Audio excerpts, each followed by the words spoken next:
A Money Addiction Guide. Chapter 1. Money to fill existential emptiness. Money to fill an empty soul. Money cannot buy inner peace, inspiration, health, happiness, or love. People will do anything for money, even demean themselves greatly. The religion of modern-day capitalist society is material things, not just functional material things one needs to sustain himself through life even if it is top of the line. I believe people who earn lots of money are entitled to buy the best things that they need to get through life if they can afford it and want to spend the money. If you need a car and you can afford the best, why not? My problem with the culture I live in is twofold. People sacrifice the free exploration and the free living of their lives, therefore the natural development of their spiritual aesthetic selves, in order to work a job to earn money to buy things they don't really need, but they're doing it because they have been brainwashed by the capitalist ideology.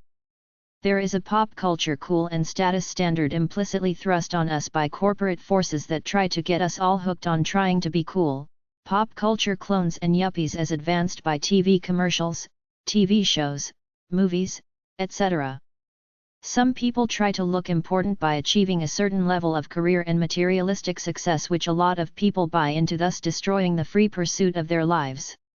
A wise person is smart enough to strive to earn enough money to sustain himself and strive to save enough for his or her future security, but you cross the line when buy things you don't really need because it either gives you a temporary psychological lift, the I have arrived, I'm successful syndrome, makes you feel like you belong to the elite group of humanity, or fills up an otherwise empty soul that doesn't realize the key to happiness is to live by your own inspiration. So what you have done when you live like this is that you have sold your soul on an unconscious level to live by the capitalist world you're surrounded by. Several types of money addiction. The person who thinks that buying things will make him or her feel good, make them feel important, make them feel superior to others, make them fill some emptiness they feel way down deep. They often live on credit, spending more than they have. Some are thieves/shoplifters/kleptomaniacs who like the thrill of getting something for nothing, even if it's a useless trinket they have no use for. The guy or girl who measure their value as individuals and the value of others by their material worth. Money is their scorecard of life. They become obsessed with constantly earning more and measure everybody else in a silent competition they have with the world as to who has the most money and stuff, the bigger house, better car, etc. They're usually workaholics, stock market traders, and the types always scheming about how to make more money.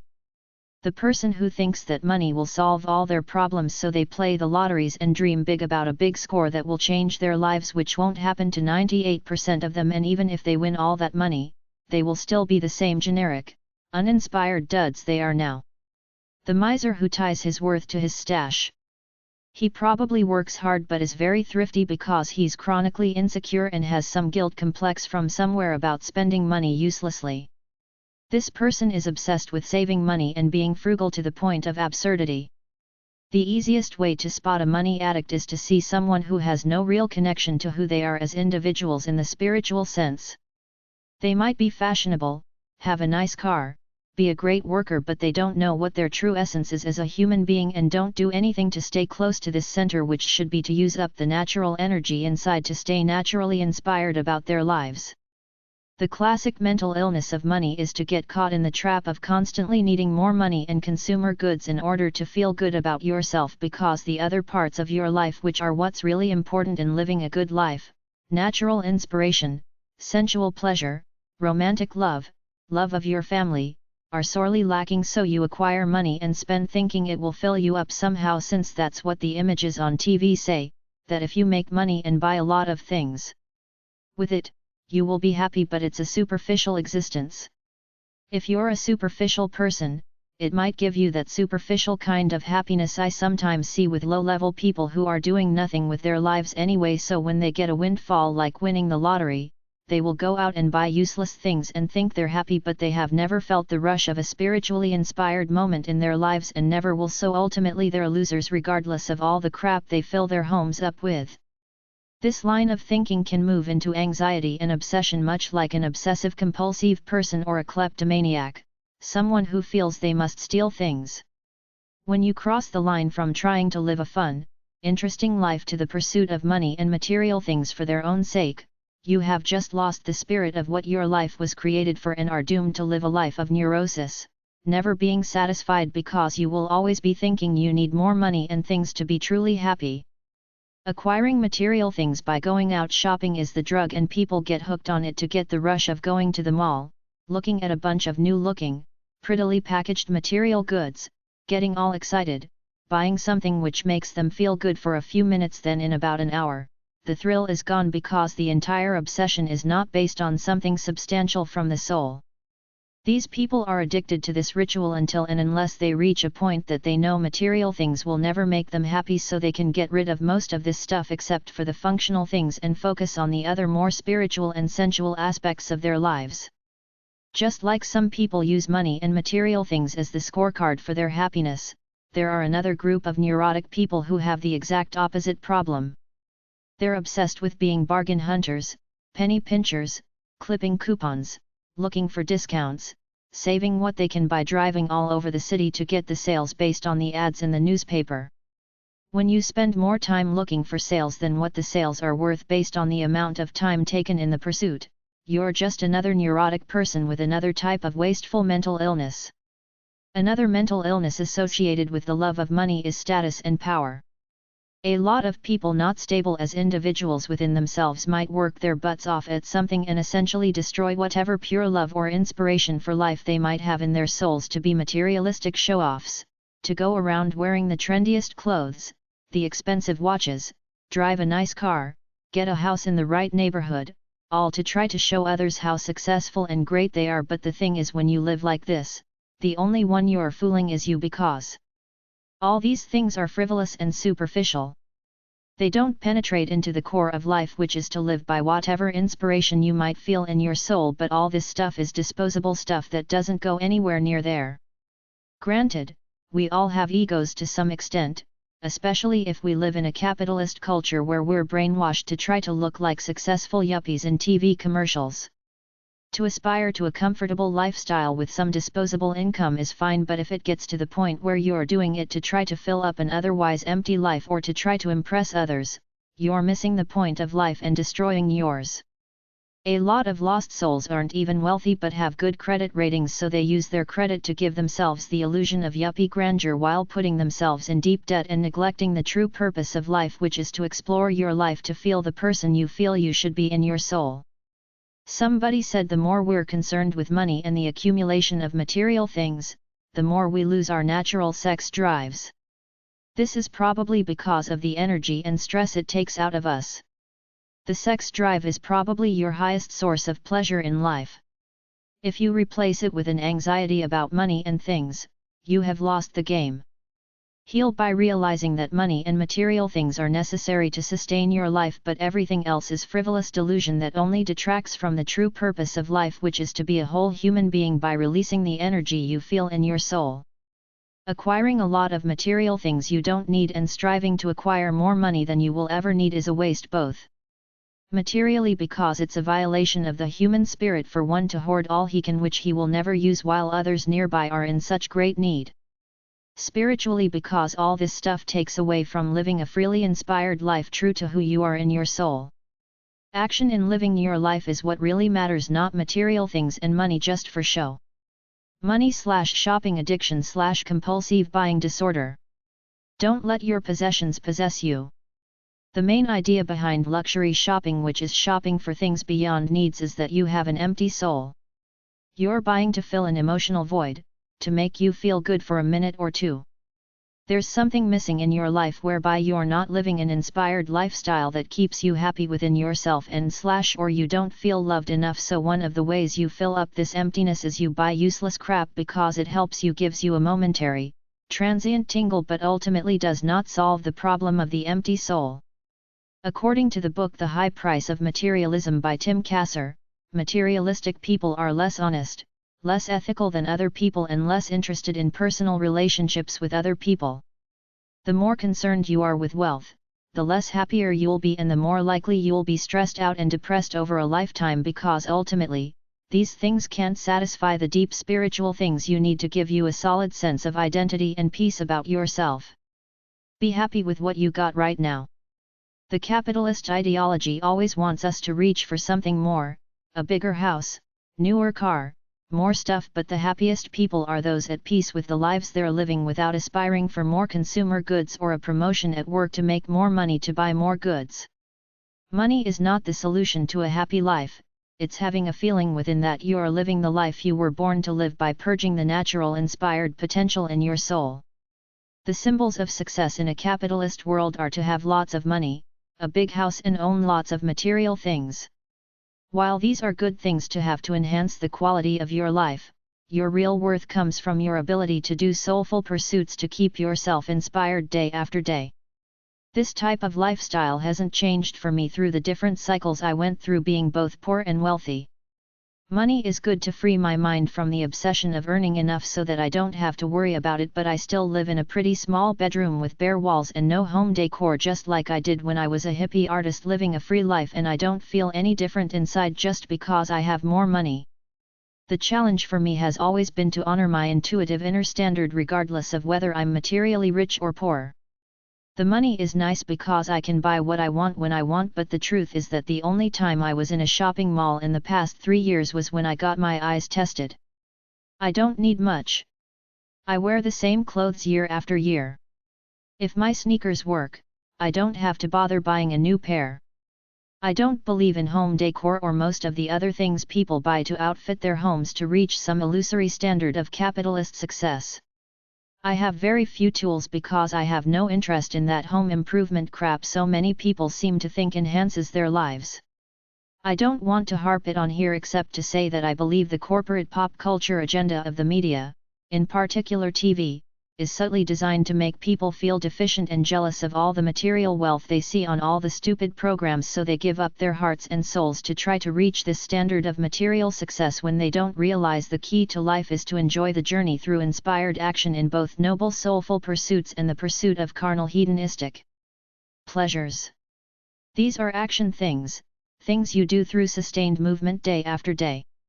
They have very little to do with how big your house is, how many things you own, or what kind of car you drive, yet how many people live by this ideology?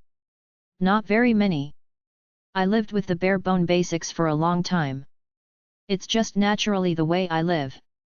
Since I'm against the materialistic pop culture ideology beyond the financial freedom to enable me to live a good life, not acquire a bunch of stupid things I'll never use, my life is fairly simple, hassle-free, and I have few worries.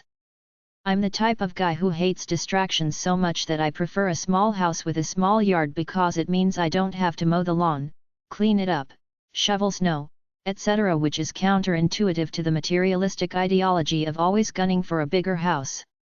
The only thing I gun for is to stay inspired and enjoy my life. There's no agenda to acquire a bunch of stuff, live in a big house, get a swimming pool in my backyard, etc. If I can't swim in a natural body of water, forget it.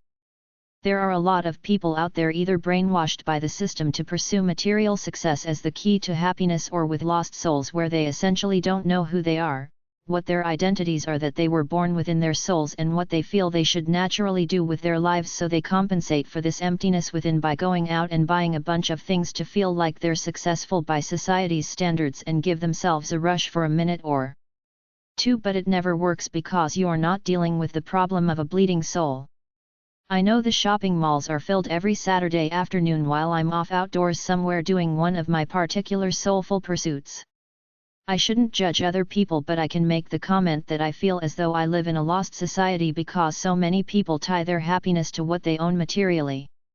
A lot of people, particularly girls, have a disease of excess where they'll own a huge room full of clothes, maybe 100 pair of shoes or so, all the while knowing there's some kid in Africa who barely owns one pair of worn-out shoes, yet all these materialistic addicted people think they're pretty cool, trendy, nice, good people while they live these lives of frivolous excessive waste, which strikes me as morally wrong in the karma spirit of life, yet this is the hypocrisy I see all the time.